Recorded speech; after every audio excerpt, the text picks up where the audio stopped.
Fifth question है the radius of the base of a right circular cone and the radius of a sphere are each 5 centimetre in length.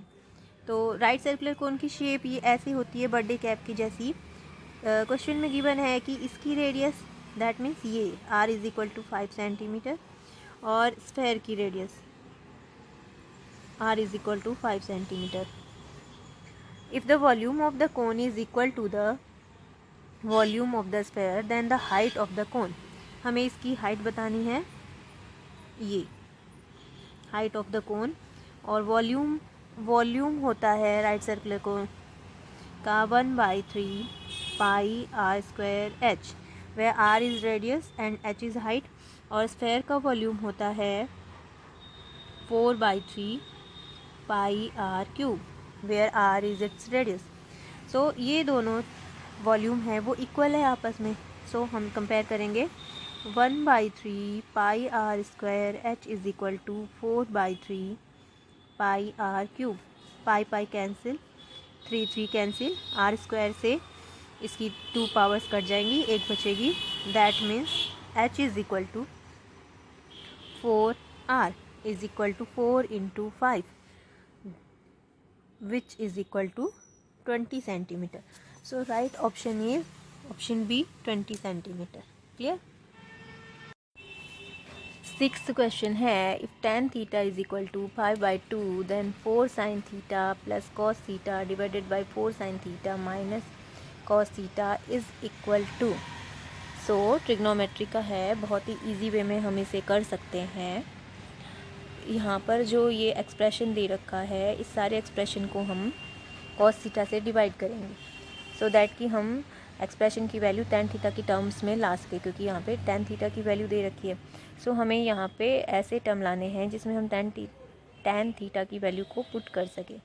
सो सारे expression को पहले हम cos theta से divide कर लेते हैं। sin theta divided by cos theta plus cos theta by cos theta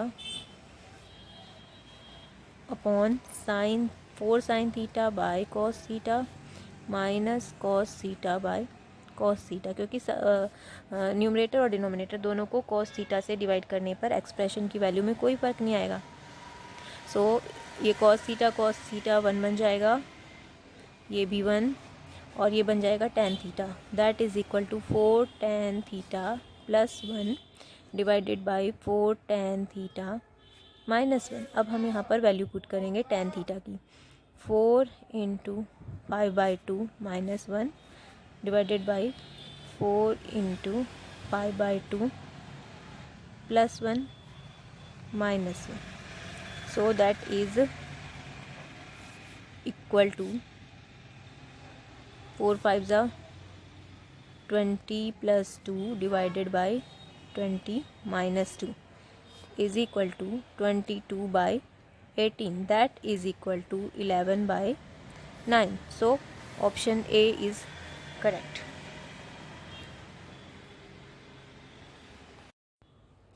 Seventh question है in the given figure a tangent had been drawn at a point P on the circle centered at O. If angle TPQ is equal to 110 degree then angle POQ is equal to। सो ये diagram दे रखा है और इसमें बता रखा है कि angle TPQ ये टेंजेंट है पॉइंट P पे, ये सेंटर है और ये रेडियस है ऑब्वियसली। तो हमें ये दे रखा है कि एंगल TPQ, ये एंगल TPQ 110 डिग्री है। एंड थ्योरम 10 चैप्टर 10 का है ये क्वेश्चन NCERT की बुक का। तो थ्योरम 10.1 में अगर आप लोग बच्चों ने पढ़ा होगा तो ये है कि अगर सर्कल के किसी पॉइंट से हम टेंजेंट ड्रॉ करते हैं तो टेंजेंट सर्कल की रेडियस के परपेंडिकुलर होती है। That means angle TPO is 90 degree. ये टेंजेंट और ये रेडियस एक दूसरे के परपेंडिकुलर है। तो ये सारा तो 110 है और ये है 190 degree. What does it mean? It means ये सारा एंगल 110 और ये इतना एंगल 90 डिग्री, दैट मीन्स ये जो छोटा सा पार्ट है ये है 20 डिग्री, 110 माइनस 90। नाउ क्योंकि ये भी रेडियस है और ये भी रेडियस है और यहाँ पे फॉर्म हो रहा है हमारा एक triangle OPQ। So we know by theorem ये दोनों साइड्स इक्वल हैं क्योंकि ये रेडियस है। इस ट्रायंगल की side OP and OQ equal हैं क्योंकि ये दोनों ही इस सर्कल की रेडियस हैं। तो angles opposite to equal sides are equal, that means this angle is equal to this angle 20 degree, ये भी 20 डिग्री होगा। नाउ एंगल सम प्रॉपर्टी से हमें पता है कि एक ट्रायंगल की तीनों एंगल का सम 180 डिग्री होता है। ये दोनों एंगल 20 डिग्री के हैं, that means this angle is 180 minus 20 plus 20 degree is equal to 140 degree. So angle POQ is equal to 140 degree.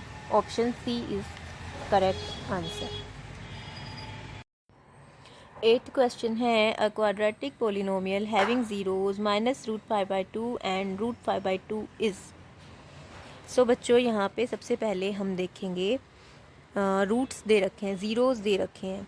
तो अगर हम ध्यान करें जो किसी क्वाड्रेटिक पोलिनोमियल के रूट्स होते हैं उनका सम होता है -b/a एंड उनका प्रोडक्ट होता है c/a। और हम इन रूट्स को ध्यान से देखें तो अगर हम इनका सम करें -√5/2 एंड +5/2 तो ज़ीरो होगा। इसका मतलब है कि जिस पोलिनोमियल में b कोफिशिएंट ज़ीरो होगा -√5/2 +√5/2 is equal to zero, that means this implies -b/a is equal to zero. तो इसका सीधा मतलब है कि b कोफिशिएंट जो है वो ज़ीरो होना चाहिए हमारे पोलिनोमियल में। तो यहाँ से जो स्टैंडर्ड फॉर्म होती है क्वाड्रेटिक पोलिनोमियल की ax² + bx + c, इसमें अगर हमारा b ज़ीरो हो जाता है इसका मतलब x की टर्म्स बचेगी ही नहीं। तो यहाँ से हम एलिमिनेट कर सकते हैं जिनमें x है, ये दोनों कैंसिल आउट हो जाएंगे। अब ऑप्शन B या ऑप्शन C में से एक करेक्ट है। अब हम इनका प्रोडक्ट देखते हैं। Product of zeros -√5/2 multiplied √5/2 is equal to -5/2, that means c/a is equal to -5/2। इसका मतलब है c और a का रेशो हमारा -5/2 होना चाहिए। अब हम चेक करते हैं इन दोनों ऑप्शन में, यहाँ पर तो है नहीं c/a का रेशो, ये 3/5 है और हमें -5/2 चाहिए। अगर यहाँ पर हम कंपेयर करें c और a का रेशो, ये c है कोफिशिएंट और ये a है, तो अगर हम इन दोनों को 4 से डिवाइड कर दें, 4 5 = 20, 4 2 = 8, -5/2 आ जाएगा। So option B is correct option. Question number 9 है consider the frequency distribution of 45 observations. ये दे रखा है frequency distribution. The upper limit of median class is. तो फर्स्ट ऑफ ऑल हमें मीडियन क्लास निकालनी है। क्लास दे रखी है 0 to 10, 10 to 20, 20 to 30, 30 to 40 and 40 to 50। और फ्रीक्वेंसी है इनकी 5, 9, 15, 10, 6। तो पहले हम क्युमुलेटिव फ्रीक्वेंसी फाइंड आउट करेंगे। क्युमुलेटिव फ्रीक्वेंसी आ जाएगी फर्स्ट क्लास की तो 5 है। अब सेकेंड 5 और 9 जुड़ जाएंगे, ऐड हो जाएंगे। अब 14 और 15 ऐड हो जाएंगे, 29 + 10 ऐड हो जाएगा, 39 + 6 ऐड हो जाएगा, 45। टोटल फ्रीक्वेंसी 45 है। यहाँ पर 45 ऑब्जर्वेशंस दे रखे हैं, दैट इज़ इसका मतलब है कि n is equal to 45 odd number है। सो n/2 ऑब्जर्वेशन जो होगा वो हमारा मीडियन क्लास का ऑब्जर्वेशन होगा, उससे हमें मीडियन क्लास मिलेगी। n/2 observation that means 45/2 22.5। 22.5 हमें 29 के अंदर वाले ऑब्जर्वेशन के अंदर मिलेगा। तो 29 जिस क्लास के सामने है 20 to 30, सो 20 to 30 हमारी मीडियन क्लास हो गई और इसकी अपर लिमिट 30 है। So correct option is